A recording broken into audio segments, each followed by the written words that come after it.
Okay, here's one that's, yeah, not a lot of info on it. This is The Last Ninja, developed by Beam and published by Jelko, released in 1991, a full year after Maniac Mansion. And you get to see it the next day. Think of it. Or just watch it, because you're watching it now. This was originally developed and published by System 3 in 1987 for the Commodore 64.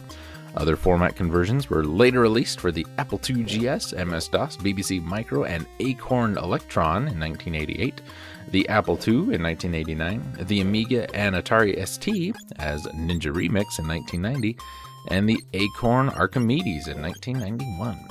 Last Ninja was one of the most successful games released on the Commodore 64. As the first in the Last Ninja series, it set the standard for the unique look and feel for its sequels, Last Ninja 2 and 3. Last Ninja contains a blend of exploration, puzzle solving, and combat.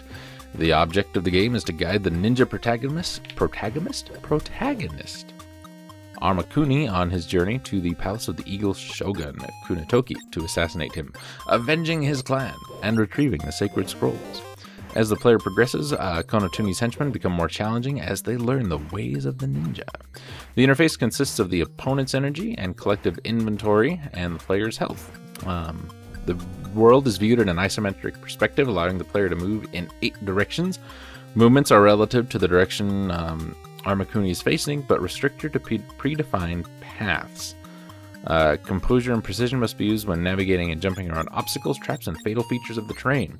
By approaching and kneeling at certain landmarks, such as shrines to Buddha and water fountain, an indication of what to collect next is revealed. These items are often hidden in trees or bushes and flash shortly after a new screen has been entered.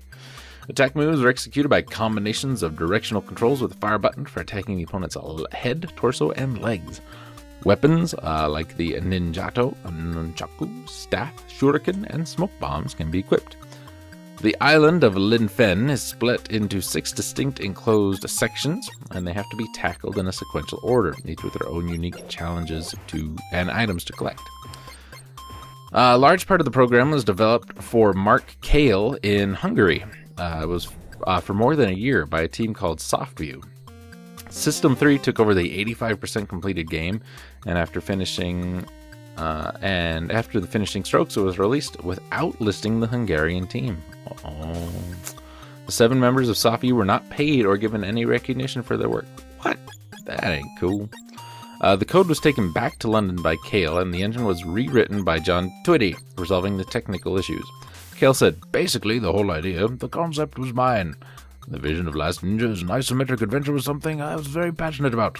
Obviously, the machines back then weren't powerful enough to create fully 3D games. From an isometric viewpoint seemed to be the right solution to move away from the standard side-scrolling platform games. We wanted to do something a bit different, something which would really capture the imagination. There is no better subject matter than the idea of controlling a ninja, a spiritual warrior. We wanted to combine an arcade experience with adventure elements, so it wasn't like Double Dragon, where you just go punch, kick, move, punch, kick, move. The whole idea was to solve a series of simple but realistic adventure puzzles. What we were essentially trying to do was take the square cursor blob from Adventure on the Atari 2600, turn it into a fully interactive 3D adventure." I don't know why he talks like that.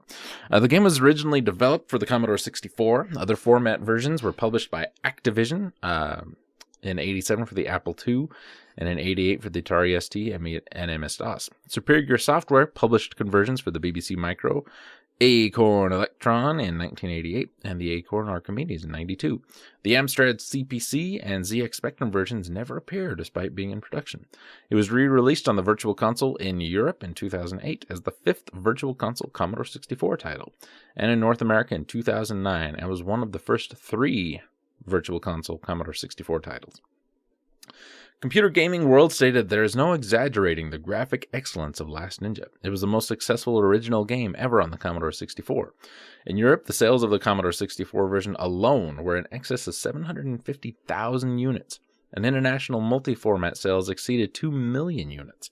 According to System 3's Mark Kale, about 4 million copies of the game were sold in all. The game won many awards and was universally critically acclaimed as an original groundbreaking game. It was also runner-up for the award of Game of the Year at the Golden Joystick Awards in 1988. According to UGO, For a 20-plus-year-old game, The Last Ninja is surprisingly advanced, sporting a combat system which allows specific body parts to be targeted, environmental obstacles, multiple weapons, and hidden items galore.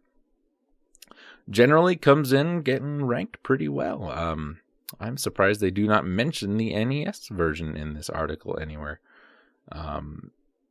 It's not even listed in the platforms, but as you are seeing, here it is, and here it is in all of its glory. I did not like playing this. I'm not a big fan of isometric views. Combat was weird. Controls were really goofy. Maybe it's just not a great port. Who knows?